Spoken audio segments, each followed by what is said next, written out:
Hi hello नमस्कार सगळे कसे आहेत. चला तर मग आपण आजच्या ब्लॉगला सुरुवात करूया. आज आहे बुधवार, तर मी कडनं बाजारातून जाऊन मच्छी घेऊन आली होती. आपले काळे मासे असतात ना नदीचे, ते घेऊन आली होती. आता त्याला मी इथं काय केलेलं आहे, आलं लसूण मिरची आणि कोथिंबीरची पेस्ट करून ठेवलेली होती. त्याच्यामध्ये मी आगळ घातलेला, कोकम घालते पण कोकम नव्हता म्हणून मी आगळ घातला आणि तो पूर्ण आपल्या मच्छीला लावून घ्यायचा. सगळीकडे आपल्या मच्छीला मी असं अशा पद्धतीने लावून घेतला.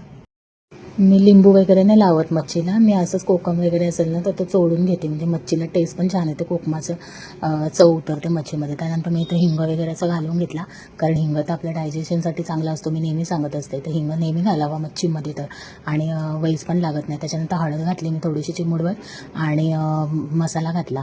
आता मी इथे जे मी तुकड्या ठेवलेल्या आहेत त्याला मी फ्राय करणार आहे म्हणून त्याला मसाला जास्त घातला. आणि बाकीची जी आहे त्याला मी मच्छीची डोकी वगैरे आहेत ना त्याचा मी असा रस्सा करणार आहे नुसता, म्हणून त्याच्यामध्ये मी हळद आणि मसाला थोडासा कमी घातला, कारण वाटणामध्ये मिरच्या घेतलेल्या होत्या ना त्याच्यामुळे.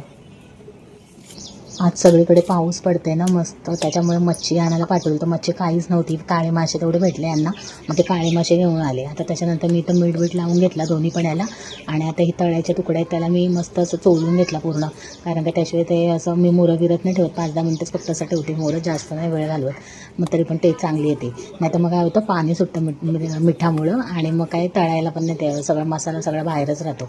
अशा पद्धतीने मी सगळं लावून घेऊन घेतलं त्याला. आणि रश्श्याचं केलेलं होतं त्याला पण मी असं चोलून घेतलं पूर्ण, कारण त्याच्यामध्ये वाटण घालायचं होतं. तर वाटणामध्ये मी काय खोबरं घेतलेलं होतं, ओला नारळ, आपला कांदा, कोथिंबीर, आलं लसूण वगैरे असं आपण जे नेहमी वापरतो, धना विना, तो सगळं घेतला आणि मग त्याचं वाटण वाटला. आणि नंतर मग मी ह्याच्यामध्ये तो मसाला वगैरे आपला वाटणाचा घालून घेतला. अशा पद्धतीने सगळा असा पूर्ण चोळून घेतला त्याला, आणि चांगला चोळायचा, डोक्यांचा रस्सा भारी लागतो माशाच्या. बघा मी अशा पद्धतीने हा वाटण जो दिसतो ना, तो वाटण सगळा असं मस्त तयार करून घेतला रेडी, आणि मग त्याच्यावरती असं टाकला. आता तुम्ही कसं डायरेक्ट फोडणी घालता का काय ते मला नाही माहीत, पण मी नेहमी अशा पद्धतीने माझ्या आईची पद्धत वापरते, ती अशीच करते नेहमी. पूर्ण लावून घेते सगळं मीठ मसाला वगैरे सगळा, आणि नंतर वरती वाटण ठेवते, आणि मग नंतर त्याच्यामध्ये असं तेल वगैरे टाकते. तेल ती वरती का टाकते, ती बोलते की सगळं तेलावरती जर मीठ मसाला हळद वगैरे घातला ना, तर मग तेलाला आपल्या मच्छीला तरी भारी येते. मग मी पण नेहमी तिच्या पद्धतीनेच करते, आणि खरंच तशीच तरी येते. तुम्ही एकदा करून बघा, अशा पद्धतीने मच्छी भारी लागते. आणि नंतर सगळं कालून वगैरे घ्यायचं, असा पूर्ण सगळीकडे असं लागला पाहिजे मसाला सगळा पूर्ण, अशा तुकड्यांना मस्त असं लागला पाहिजे, तो अशा पद्धतीनं कालून घ्यायचा त्याला. आणि मग नंतर त्याच्यामध्ये असं पाणी वगैरे मिक्स करायचा, पाणी मिक्स 3-4 वाट्याच्या पाणी मिक्स करायचा.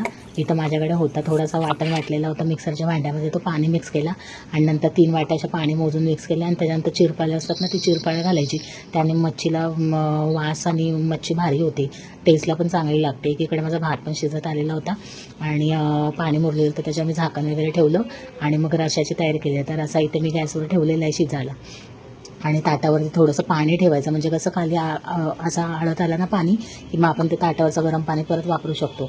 आता इथं माझे फ्राय करायला मच्छी घेतलेली होती, तर तांदूळ आणि रव्याचा जो पीठ होता ना, तो कालवून घेतला, आणि त्याच्यामध्ये या तुकड्या सगळ्या अशा पूर्ण घोळवल्या, आणि मग त्या तव्यावरती मी पूर्ण अशा तेलामध्ये ठेवून दिल्या. आता इथं मी काय केलं, थोडंसं एक कढी यायच्या अगोदरच मी ना इथं आंब्याच्या फोडी केलेल्या होत्या, त्या पण त्याच्यामध्ये टाकून घेतल्या, कारण आंब्याच्या फोडीशिवाय चव नाही लागायची मच्छीला. तर फोडी वगैरे टाकून घेतल्या, रस्सा पण मला चांगला इथे उकळला मस्तपैकी. इथे मच्छी पण माझी मस्त फ्राय झालेली आहे, दोन्ही बाजून चांगली शिजवली. एकीकडे मी अंगातला मसुराची डाळ घालायला घेतली फोडणीला, कारण काय त्याला असं तिखट मच्छीचा रस्सा वगैरे नाही ना भरू शकत, म्हणून अशी साधी डाळ घालायला घेतली. आता मी तेल वगैरे घातला, त्याच्यामध्ये जिरा, मोहरी, कढीपत्ता, लसूण, हिंग वगैरे जसं आपण नेहमी घालतो तसं, आणि मी नेहमी तेलामध्ये कोथिंबीर घालते, त्याच्यामुळे फोडणीला एकदम खमंग चव येते अशी. आणि टोमॅटो पण मी तेलामध्येच घालते, कारण का त्याने पण म्हणजे वरण एकदम भारी होतो. आणि नंतर जरासं चिमूटभर हळद आणि थोडासा एकदम नावाला मसाला घातला, आणि नंतर मग माझी मसुराची डाळ भिजवलेली होती थोडीशी घातली, 4-5 वाट्या पाणी घातल्या, आणि मग मी गाजर आणि बीट पण असं स्लाईस करून ठेवलेले होते, ते पण त्याच्यामध्ये मिक्स करून टाकले. तर एकीकडे इथं सगळं कचरा झालेला होता मच्छीचा, तो सगळा मी साफ करून घेतला. मच्छी माझी इथं रेडी झाली पूर्ण, रस्सा वगैरे. आता इथं मस्त बाहेर पाऊस पडतो, आणि त्यातनं मच्छी आणि भात आणि चपाती कसलं भारी टेस्ट लागते हो. आणि अशा पद्धतीने तो मस्त माझा रस्सा तयार झालेला. तर मी खायला घेते हो, का मला भूक लागली ना भरपूर, म्हणून वाजले पण बरेच, मच्छीचा घाट लेट असेल ना तर जेवणाला लेट होतं नेहमी. मग मी तर लगेच खायला पण माझी तयारी करून घेतली, कारण ओवी झोपलेली होती, तिला जिमला जायचं आहे आणि अंगद पण झोपलेलं होतं. मीच राहिली आहे. माझे मिस्टर काय मच्छी वगैरे खात नाहीत, त्याच्यामुळे त्यांच्यासाठी वरण भात आणि एक ऑमलेट टाकून द्यायचा. आता इथं मी काय केलं बघा, मस्त एक तुकडा असा घेतला आणि मस्त फिश फ्राय केलेली होती ती अशी मी घेतली आणि खाल्ली. कसली भारी लागत होती हो मच्छी. आणि एकदा अशा पद्धतीने करून बघा, तुम्हाला पण आवडेल की नाही मच्छी.